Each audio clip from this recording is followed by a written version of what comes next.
দাদা, আপনারা আজকে পাড়ায় পাড়ায় র্যালি করছেন বা ঘরে ডোর টু ডোর করছেন, কি বলবেন? আমরা প্রত্যেকটা ঘরে ঘরে পৌঁছানোর চেষ্টা করছি, মানুষের কাছে আমাদের বার্তাগুলো নিয়ে পৌঁছানোর চেষ্টা করছি। কারণ আমরা জানি মানুষই সব থেকে বড় শক্তি, মানুষ সব থেকে বড় প্রেরণা দেয়, এবং সেটাই আমরা চালনা করার চেষ্টা করছি। কি বলবেন, কতটা আশা দেখছেন? কারণ একদিকে তৃণমূল কংগ্রেস, অন্যদিকে বিজেপি, দুজনে তাদের প্রচারের ঝাঁজ বাড়িয়ে দিয়েছে। আপনারা ভুল বলছেন, ওরা একই দিকে রয়েছে। ওরা ঘোষণা করে দিয়েছে আরএসএস, ওদের মূল প্রতিপক্ষ হচ্ছে আমরা কমিউনিস্ট, এবং তাই জন্য ওরা যারা লুটেরার দল একদিকে রয়েছে আর একদিকে মানুষের দল একদিকে রয়েছে। আপনি প্রথম প্রশ্নটা থেকেই আমি বলছি, তাই জন্যই তো আমরা মানুষকে নিয়ে মানুষের কাছে পৌঁছানোর চেষ্টা করছি।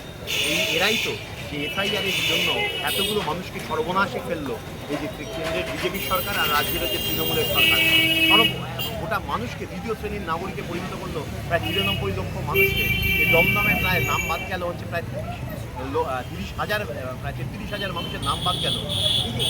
এরা আসলে একই মুদ্রার এপিটোপিক। যা নীতি এরা লাগু করেছে তা সম্পূর্ণভাবে জনবিরোধী। আর এরা আপনারা আলাদা করছেন, এরকম কোনো আলাদা করার ব্যাপার নয়।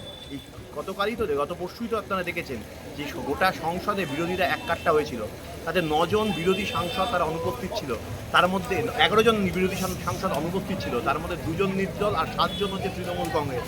সুতরাং তৃণমূল কংগ্রেস শুধু এটা নয়, বারবার ওই লোকসভা হোক রাজ্যসভায় হোক বিভিন্ন ভোটাভুটিতে এরা সবসময় বিজেপিকে সাহায্য করতে এরা এগিয়ে লাফিয়ে লাফিয়ে নিজেরাই চলে গেছে।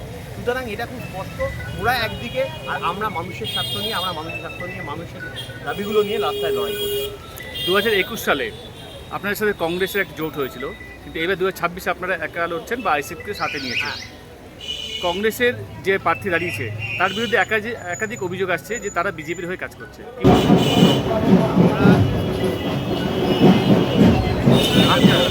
সমস্ত আমরা আহ্বান জানিয়েছি, এবং সিপিএম প্রথম থেকে বলেছে এই লড়াইটা আমাদের লড়তে হবে, যে আরএসএসের বিরুদ্ধে, কর্পোরেটদের বিরুদ্ধে এই লড়াইটা লড়তে হবে।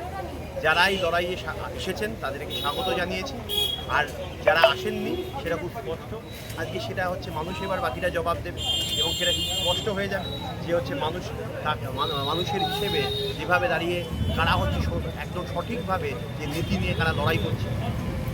সিপিএম বা বামফ্রন্ট এবার যুবদের উপরে বেশি ভরসা করেছে, কেন হঠাৎ এই যারা যুব নেতা বা নেত্রী তাদের উপর বেশি ভরসা করছে সিপিএম?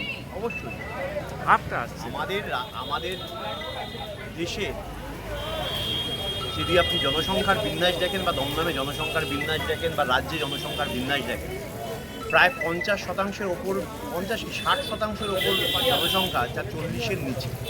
এই বিপুল জনসংখ্যার প্রতিনিধিত্ব কারা করবে? রিপ্রেজেন্ট করবে তারাই যারা সেই জনসংখ্যার অংশ।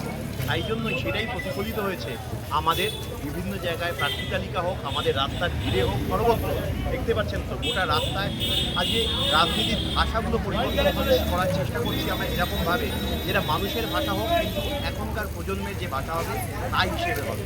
তাই জন্য সেরকমভাবে আমাদের সেই যুবশক্তির ওপর বারবার গোটা পৃথিবীতে মানুষ সমাজ পরিবর্তনের জন্য যেমন করে ভরসা করেছে, আজকেও গোটা বাংলায় এই দমবন্ধ করা পরিস্থিতিতে যখন জাতপাত ধর্মের নামে যারা বিভাজন করছে এই কেন্দ্র এবং রাজ্যের সরকার, তাদের বিরুদ্ধেও আমরা এক কাট্টা হচ্ছে।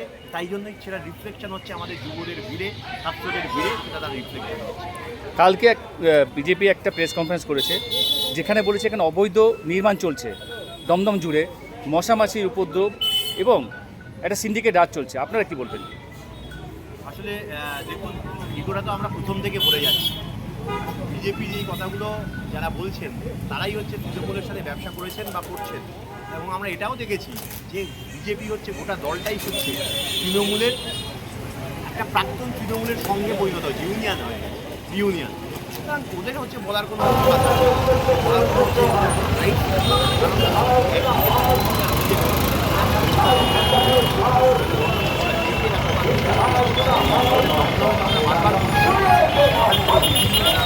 যারা কাউন্সিলর হোক, যাদের মন্ত্রী হোক, হোক, বা ছোটোখাটো নেতা হোক, তারা যেভাবে এই যে আগে আমাদের বামফ্রন্টের সময় G+4 ছিল, এখন G+7, 8 একটা ছোটো রাস্তা, 4 ফুটের রাস্তা এরকম বাড়ি করছে। কেন?